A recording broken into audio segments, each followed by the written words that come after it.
বুয়েট শিক্ষার্থী আবরার হত্যা মামলায় আসামিদের মৃত্যুদণ্ড ও যাবজ্জীবন বহাল, দ্রুত কার্যকর চান স্বজনরা।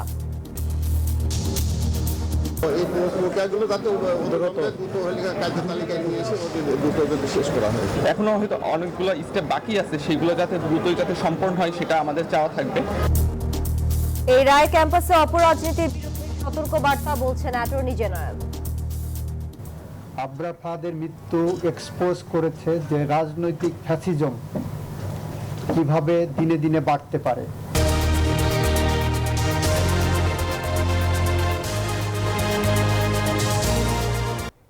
দেখছিলেন প্রধান শিরোনাম, এবারে জানাবো অন্যান্য শিরোনামগুলো। প্রতিনিধিরা সম্মতি দিয়েছেন এই কলেজটা, এই বিশ্ববিদ্যালয়টার নাম হবে, প্রস্তাবিত নাম ঢাকা সেন্ট্রাল ইউনিভার্সিটি। নানা চড়াই উত্তরের পর 7 কলেজ নিয়ে হচ্ছে ঢাকা সেন্ট্রাল ইউনিভার্সিটি, জানালো প্রেস উইং। স্বাগত জানিয়ে শিক্ষার্থীদের আনন্দ মিছিল।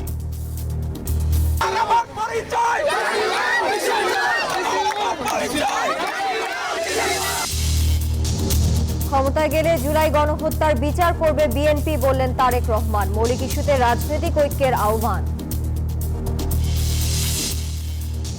বাংলাদেশে আন্তর্জাতিক মানের ভোট দেখতে চায় ইইউ, নির্বাচন কমিশনও এই বিষয়ে প্রতিশ্রুতিবদ্ধ, জানালেন সিইসি। ধর্ষণ নয়, নারী নির্যাতন বলতে বলে বিপাকে ডিএমপি কমিশনার। পুলিশের স্বৈরতান্ত্রিক চর্চা, মন্তব্য টিআইবির। রোহিঙ্গা সংকট সমাধানে স্পষ্ট বার্তা নেই জাতিসংঘ মহাসচিবের সফরে, বলছেন বিশ্লেষক। রাজনৈতিক দলের সঙ্গে বৈঠকেও অপ্রয়োজনীয়। এবং ক্রিকেটের ক্রান্তিকাল থেকে বের হওয়ার আহ্বান কোচ সালাউদ্দিনের, দেশের ক্লাবগুলোকে আরো পেশাদার হওয়ার পরামর্শ।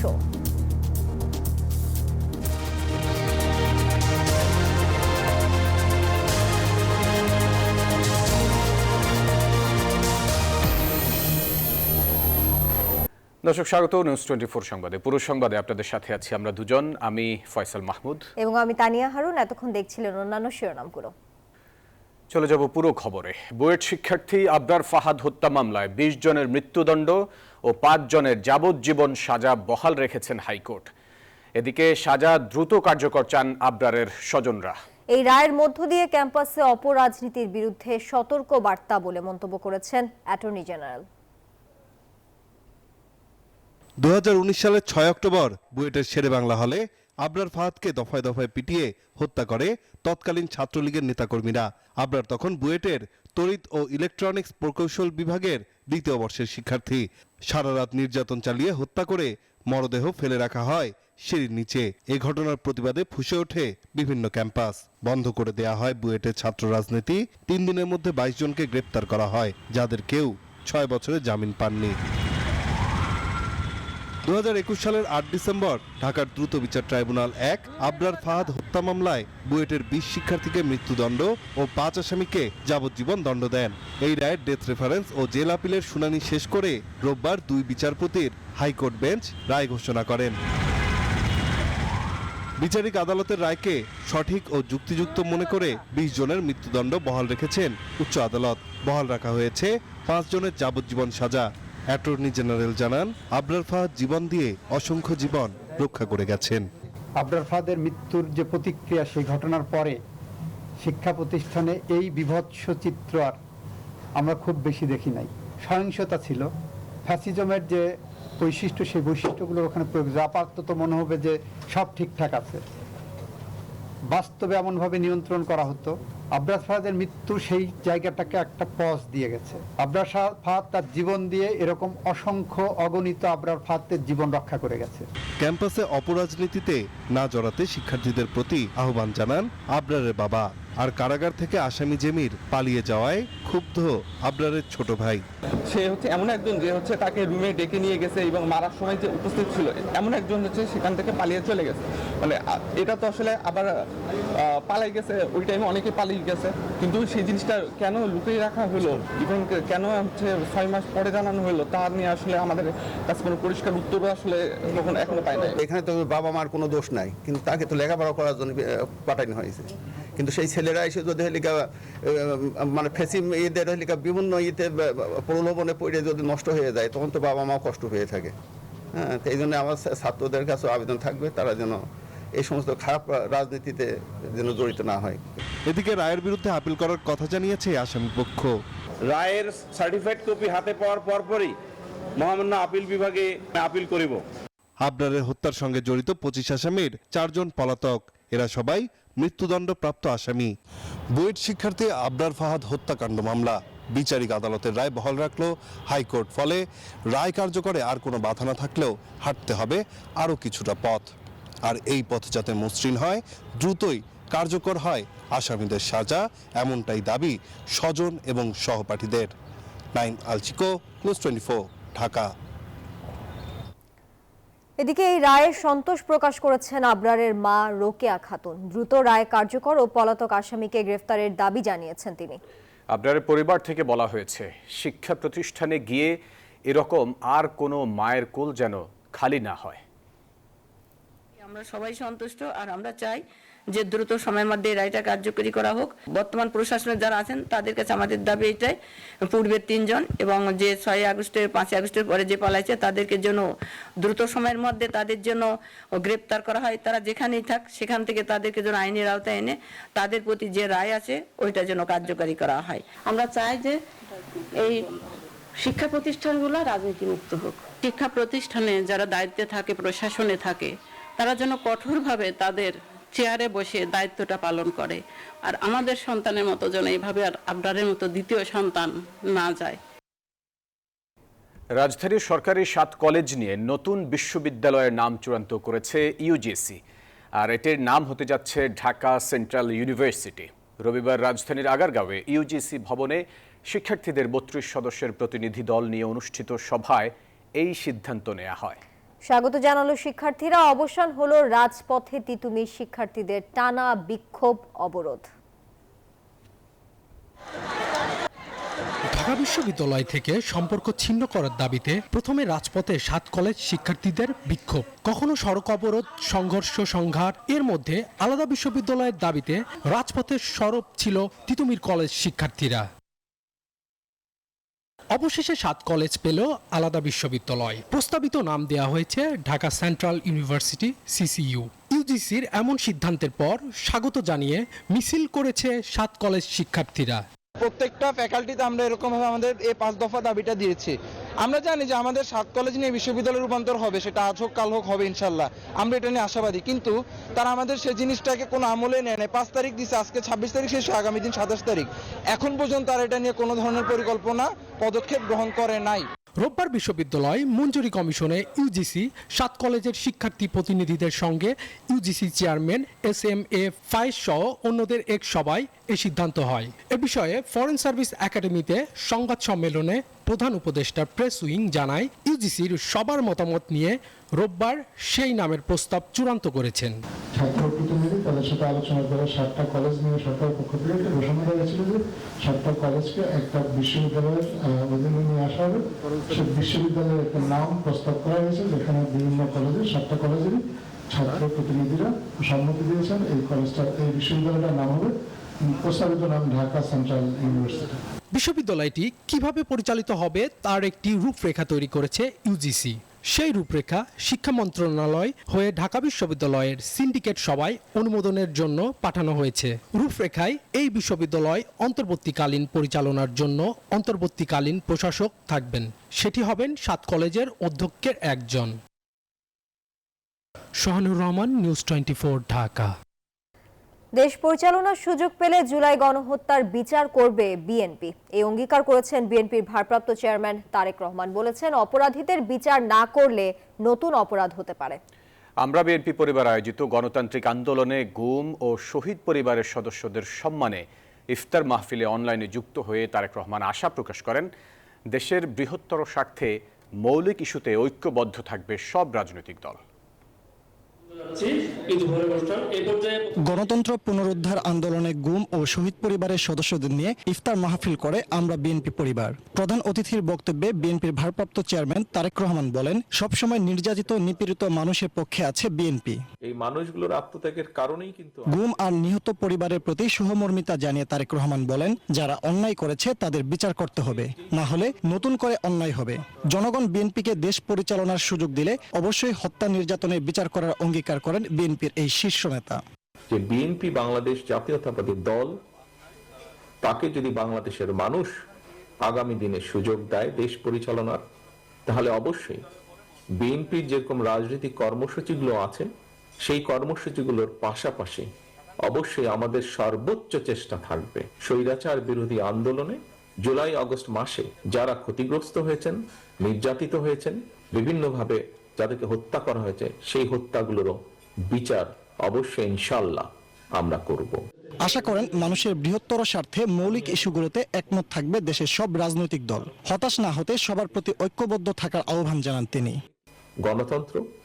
গণতন্ত্র রক্ষা, মানুষের বাক ব্যক্তি স্বাধীনতা এবং নির্যাতিত ব্যক্তিবর্গের প্রতি ন্যায় বিচার করা, এরকম যে বিষয়গুলো আছে, আমরা সকল গণতন্ত্রের পক্ষের সকল রাজনৈতিক দলগুলো আমরা নিশ্চয়ই এই ব্যাপারে ঐক্যবদ্ধ থাকব।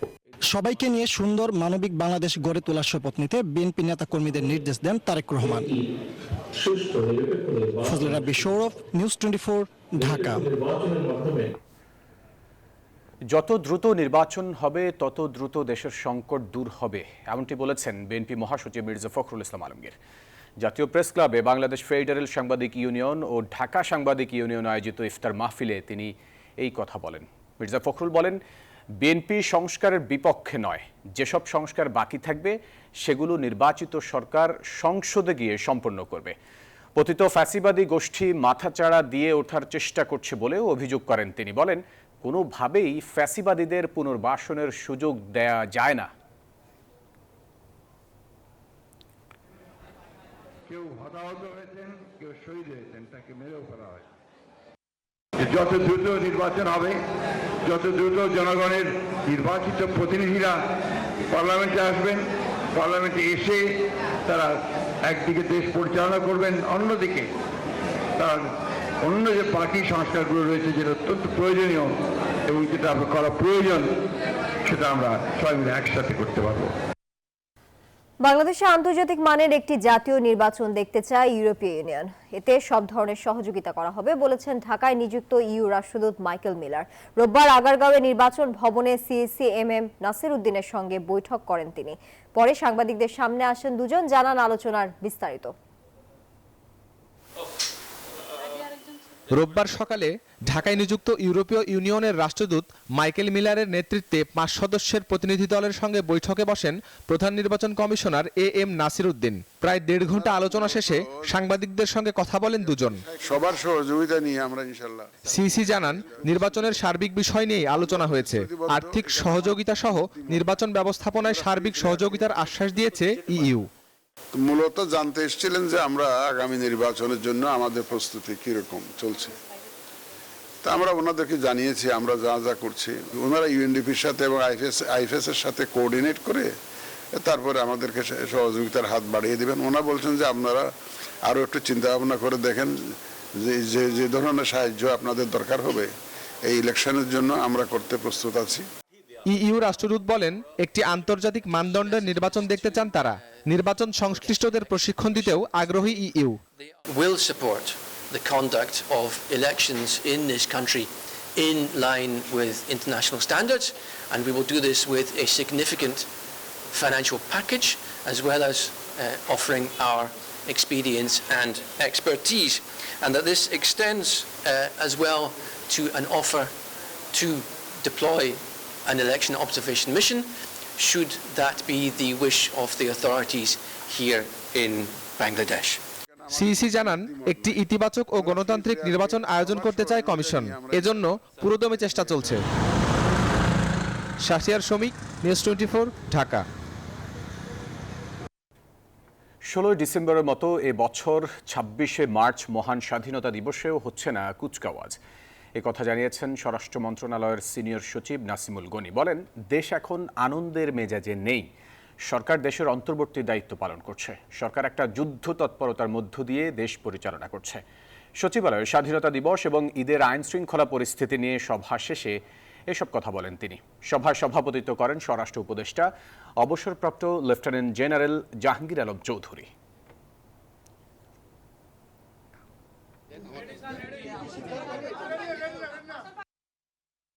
নর্মালি গতবারও যখন হয়নি এবারও হচ্ছে না এখন, কারণ আমরা এখন আছে একটা প্রধান উপদেষ্টা বলছে একটা ওয়ার ফুটিংয়ে আছি, আমরা আনন্দ করার মেজাজে নাই। আমরা বলছি যে যেন বেতনটা সবাই নির্দিষ্ট সময় পায় এবং কোনো প্রপার্টি যাতে ধ্বংস না হয়। 4 দিনের সফরে 26 মার্চ চীন যাচ্ছেন প্রধান উপদেষ্টা ডক্টর মোহাম্মদ ইউনূস। 28 তারিখ চীনের প্রেসিডেন্টের সাথে বৈঠকে বসবেন প্রধান উপদেষ্টা ডক্টর মোহাম্মদ ইউনূস। রোববার রাজধানীর ফরেন সার্ভিস একাডেমিতে আয়োজিত প্রেস ব্রিফিংয়ে তিনি এসব কথা বলেন। আমরা আশা করছি যে এই ফোরামের সাইডলাইনে ইনাদের অনেক চাইনিজ বড় বড় কোম্পানির সিইওদের সাথে স্যারের একটা কয়েকটা মিটিং হতে পারে। আর এটা স্যারের এই চায়নার সফরটা হবে হচ্ছে এটা প্রথম ওনার বায়োলেটারাল সফর। এট দ্য সেম টাইম উনি বায়োলেটারাল মিটিং করবেন চায়নার প্রেসিডেন্ট শি জিনপিংয়ের সাথে 28 তারিখে। একটা বিরতির সময় হলো, ফিরছে আরো খবর নিয়ে, সাথে থাকুন।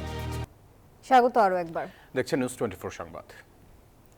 প্রথম আলো রায়হান রাফির বিরুদ্ধে মামলার হুঁশিয়ারি দিলেন কক্সবাজারের কথিত ক্রসফায়ারে নিহত একরামুল হকের স্ত্রী আয়েশা বেগম।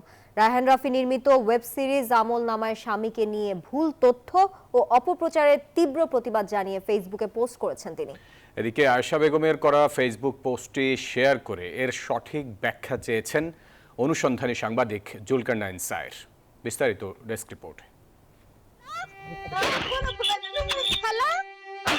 হ্যালো কে হ্যালো হিসাব করতে হ্যালো কে একটা বুঝা একটা বুঝা হ্যালো 2018 সালে এই অডিওটি স্তম্ভিত করে ফেলে পুরো বাংলাদেশকে।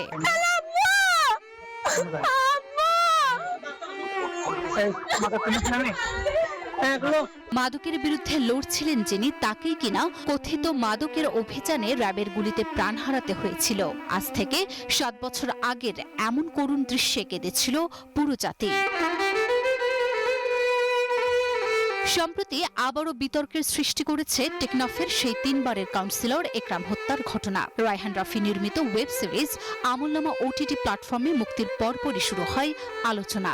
কেউ কেউ দাবি করেন 2018 সালে টেকনাফ পৌরসভার কাউন্সিলর একরামুল হকের কথিত ক্রসফায়ারের ঘটনার প্রতিচ্ছবি ফুটে উঠেছে এই সিনেমায়, কিন্তু পরিবার বলছে এটি তাদের জন্য অপমানজনক। ওয়েব সিরিজটি মুক্তির পর ফেসবুকে একরামুল হকের স্ত্রী আয়েশা বেগম একটি ফটো কার্ড শেয়ার করেন। প্রথম আলোর ওই ফটো কার্ডে লেখা ছিল, অনেকে বলছেন কথিত বন্দুকযুদ্ধে টেকনাফের পৌর কাউন্সিলর একরামুল হক নিহত হওয়ার ঘটনা নিয়েই আমলনামা। ফটোকার্ডটি শেয়ার করে স্বামী একরামুল হকের বিষয়টি তুলে ধরে আয়েশা বেগম বলেন, পরিচালক রায়হান রাফি একটি কাল্পনিক মুভি বানিয়েছে। এই মুভিতে রায়হান রাফি নিজেই প্রথমে স্বীকার করেন যে মুভিটি কোনো সত্যি ঘটনার সাথে মিল নেই। তিনি তার মন মতো করে কাল্পনিকভাবে এই মুভিটি বানিয়েছেন। আর আপনারা আজ এই মুভি দেখে আমাদেরকে দোষারোপ ও লজ্জিত করছেন। আপনারা এই মুভিটি আমার স্বামীর ঘটনা বলে অপপ্রচার করতেছেন। আমার স্বামী কোনো প্রকার মাদকদ্রব্যের সঙ্গে জড়িত ছিল না। আমার স্বামীকে খুনিরা পরিকল্পিতভাবে এবং নির্মমভাবে হত্যা করেছে। ফেসবুক পোস্টের মাধ্যমে আয়েশা বেগম আরও জানান, রায়হান রাফি যদি স্বীকার না করেন যে এটি একরামুল হকের ঘটনা নয়, তাহলে তার বিরুদ্ধে মানহানির মামলা করবেন তিনি। একই পোস্টে আয়েশা প্রথম আলো পত্রিকার বিরুদ্ধেও আইনি ব্যবস্থা নেওয়ার হুঁশিয়ারি দেন। জানান, প্রথম আলো এই ঘটনাকে একরামুল হকের আসল ঘটনা বলে প্রচার করেছেন। এই মুহূর্তে আমাকে ও আমার 2 মেয়েকে জাতির সামনে অপমান, লজ্জিত ও দোষারোপ করতেছেন। আর পুরো জাতি জানে আমার স্বামী কোনো রকম মাদকদ্রব্য ও অন্যায় কাজের সঙ্গে জড়িত ছিলেন না। সে আজ মাদকের বিরোধিতা করেছিল, তাই খুনিরা আমার স্বামীকে অন্যায়ভাবে ও নাটকীয়ভাবে হত্যা করে। এদিকে আয়েশা বেগমের পোস্টে নজরে এসেছে অনুসন্ধানী সাংবাদিক জুলকারনাইন সায়েরেরও।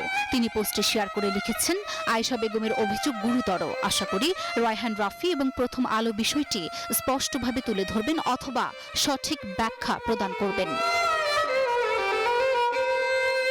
2018 সালে 26 মে রাতে কক্সবাজারের টেকনাফ মেরিন ড্রাইভ রোডের নোয়াখালী পাড়ায় মাদক বিরোধী অভিযানে র্যাবের কথিত ক্রসফায়ারে নিহত হন 3 বারের কাউন্সিলর একরামুল। ওই বছরের 31 মে কক্সবাজারে এক সংবাদ সম্মেলনে আয়েশা এ হত্যাকাণ্ডকে ঠান্ডা মাথার হত্যা উল্লেখ করে ঘটনার বিচার বিভাগীয় তদন্তের দাবি জানান। ক্রসফায়ারের সময় তার সেলফোনে রেকর্ডকৃত কথোপকথনের অডিও ক্লিপ তিনি সাংবাদিকদের দিয়েছিলেন, যা তোলপাড় ফেলে দেয় পুরো দেশে। Desk report, news 24। ধর্ষণ শব্দের পরিবর্তে নারী নির্যাতন বলার আহ্বান জানিয়ে সমালোচনার মুখে ডিএমপি কমিশনার সাজ্জাদ আলী। সামাজিক যোগাযোগ মাধ্যমে নিন্দায় মুখর হয়েছেন নেটিজেনরা। রোববার টিআইবির একটি মানববন্ধন কর্মসূচিতে উঠে এসেছে তীব্র প্রতিক্রিয়া। প্রতিষ্ঠানটির নির্বাহী পরিচালক বলেছেন, এই ধরনের কথা বলা স্বৈরতান্ত্রিক চর্চা। আমাদের শুনতে খুব খারাপ লাগে। আপনার নারী নির্যাতন বলবেন, নারী নিপীড়ন বলবেন। আমাদের যে আইনটি আছে এটাও নারী ও শিশু নির্যাতন, এখানেও কোনো এই ধরনের শব্দ, মূল হেডিং নারী ও শিশু নির্যাতন আইন। শনিবার রাজধানীতে এক অনুষ্ঠানে গণমাধ্যমের প্রতি এমন আহ্বান জানান ডিএমপি কমিশনার সাজ্জাদ আলী। জানিয়ে চলছে সমালোচনা। বারংবার না দেখান তাহলে আমার সামাজিক যোগাযোগ মাধ্যমেও সরব হয়েছেন নেটিজেনরা। ধর্ষণকে ধর্ষণ না বলে কেন এমন ঘটনাকে নারী নির্যাতন বা নারী নিপীড়ন বলা হবে তা নিয়ে প্রশ্ন তোলেন তারা। অনেকে মনে করেন এর মাধ্যমে ধর্ষণের মতো অপরাধকে শিথিল করে দেখার সুযোগ তৈরি হয়। রোববার রাজধানীর মানিক মিয়া এভিনিউয়ে নারী ও শিশু ধর্ষণ এবং সহিংসতার বিচার চেয়ে মানববন্ধন করে ট্রান্সপারেন্সি ইন্টারন্যাশনাল বাংলাদেশ। আমাদের সিদ্ধান্তকে অবশ্যই নারী বান্ধব করার জন্য আমাদের সকলকেই কাজ করতে হবে। আপনারা নারীদেরকে সম্মান করে শুরু করে সেই নারী যে পর্যায়ে তাকে একটা শব্দ দ্বারা উৎসাহিত করা বন্ধ করে। সেখানেও ডিএমপি কমিশনারের বক্তব্যের প্রতিক্রিয়া উঠে এসেছে। পুলিশের একজন ঊর্ধ্বতন কর্মকর্তা যখন বলে ধর্ষণ শব্দটা ব্যবহার না করার জন্য গণমাধ্যম আপনাদেরকে যখন অনুরোধ করে, তখন আমাদের অবাক হতে হয়। আমাদের তাদের প্রতি, তাদের এই অবস্থানের প্রতি ঘৃণা প্রকাশ করতে হয়। কারণ এর মাধ্যমে তিনি যেটা করছেন, বাস্তবে ডিএমপি কমিশনার বাস্তবে ধর্ষকের পক্ষ নিচ্ছেন, ধর্ষকের সুরক্ষা দেওয়ার উপায় সৃষ্টি করে দিচ্ছেন। যে কোনো অবস্থায় গ্রহণযোগ্য হতে পারে না, তার এই বক্তব্য প্রত্যাখ্যান করা উচিত। ধর্ষণের মতো অপরাধ দমনে আইন সংস্কারে সরকারের নেওয়া পদক্ষেপকে সাধুবাদও জানানো হয় মানববন্ধন থেকে। মাসুদা লাবনী, নিউজ 24, ঢাকা। সংবাদের পর্যায়ে আবারও বিরতি নিচ্ছি। ফিরছি আরো খবর নিয়ে, সাথে থাকুন। আবারও স্বাগত। দেখছেন নিউজ 24 সংবাদ। রোহিঙ্গা সংকট সমাধানে স্পষ্ট কোনো বার্তা নেই। রাজনৈতিক দলের সঙ্গে বৈঠকও অনেকটাই অপ্রয়োজনীয়। সব মিলিয়ে জাতিসংঘ মহাসচিবের সফরে বাংলাদেশের জন্য কূটনৈতিক অর্জন সামান্যই, এমনটাই মনে করেন কোন সাবেক রাষ্ট্রদূত ও আন্তর্জাতিক সম্পর্ক বিশ্লেষক। সজল দাস জানাচ্ছেন বিস্তারিত। 4 দিনের সফর শেষে বাংলাদেশ ছেড়েছেন জাতিসংঘ মহাসচিব অ্যান্তোনিও গুতেরেস। সম্প্রতি নানা কারণে তার এই সফর ছিল তাৎপর্যপূর্ণ। বিশেষ করে রোহিঙ্গা সংকট সমাধানে তার কাছ থেকে গুরুত্বপূর্ণ বার্তার আশা করেছিল ঢাকা। এমনকি শরণার্থী শিবিরে বিশ্ব খাদ্য কর্মসূচির বাজেট কর্তনের বিষয়ে ইতিবাচক পদক্ষেপ আসবে বলেও ধারণা ছিল। কক্সবাজারে রোহিঙ্গা ক্যাম্প পরিদর্শন করেছেন জাতিসংঘ মহাসচিব, অংশ নিয়েছেন ইফতারেও। কিন্তু রোহিঙ্গা সংকট সমাধানের কোনো আশ্বাস পায়নি বাংলাদেশ। মনে হয় যে ওনার বার্তা শুধু সুন্দর সুন্দর কথা বলে গেছেন, কারণ উনি এটা যেটা বললেন এটা ভবিষ্যতের কথা। আগে আপনি ফোকাস করেন ওরা কেন যাচ্ছে না, আপনাকে তো ওরা বলেছে। ব্যস্ত সময়ে বৈঠক করেছেন বেশ কয়েকটি রাজনৈতিক দলের সঙ্গেও। তবে বিশ্লেষকরা মনে করেন জাতিসংঘ মহাসচিবের সঙ্গে রাজনৈতিক দলের বৈঠক খুব একটা গুরুত্ব বহন করে না। কিন্তু আমাদের মধ্যে কিছু মতবিরোধ আছে, হ্যাঁ, সেটা আমাদেরকে এটা সমাধান করতে হবে। তার জন্য আমরা জাতিসংঘ মহাসচিবের সঙ্গে এটা আলাপ করবো কেন? এটা আলাপ করাটা, এই ডিসকাশনটা আমি মনে করি লজ্জাজনক আমাদের জন্য। রোহিঙ্গা ইস্যুতে জাতিসংঘের কিছু করার সক্ষমতা নিয়ে এই প্রশ্ন তুললেন এই আন্তর্জাতিক সম্পর্ক বিশ্লেষক। তিনি বলছেন, বৈশ্বিক ক্ষমতা কাঠামোতে বড় পরিবর্তন এসেছে, তাই এই সংকট সমাধানে আঞ্চলিক শক্তিগুলোর দিকেই তাকিয়ে থাকতে হবে বাংলাদেশকে। জাতিসংঘ আমি মনে করি না বড় আকারে রোহিঙ্গার সমাধান করতে পারবে, করলে অনেক আগেই করতে পারতো, করার কথাও না। সেদিকে নজর না দিয়ে বরং যে গ্যাপটা হয়েছে সাহায্যের, যেখানে যুক্তরাষ্ট্র যেহেতু সাহায্য কমিয়ে দিয়েছে সেটা তার অফিস মহাসচিবের অফিস পূরণ করতে পারবে কিনা সেটা দেখা দরকার। যদিও রোহিঙ্গা সংকট সমাধানে বিশ্ব পরিসরে কূটনৈতিক তৎপরতা অব্যাহত রাখার কথা বলেছেন বিশেষজ্ঞরা। একই সাথে মিয়ানমার সরকার ও রাখাইন রাজ্যে ক্রমশ শক্তিশালী হয়ে ওঠা বিদ্রোহীদের সঙ্গেও যোগাযোগ রাখার পরামর্শ তাদের। সজল দাস, নিউজ 24, ঢাকা। নিউজ 24 সংবাদে বিরতি নিচ্ছি, সাথে থাকুন। আবার স্বাগত নিউজ 24 সংবাদে। এবারে খেলার খবর। বাংলাদেশ ক্রিকেটে চলছে ক্রান্তিকাল, তাই এখনই সচেতন হওয়ার পরামর্শ টাইগারদের সিনিয়র সহকারী কোচ মোহাম্মদ সালাউদ্দিনের।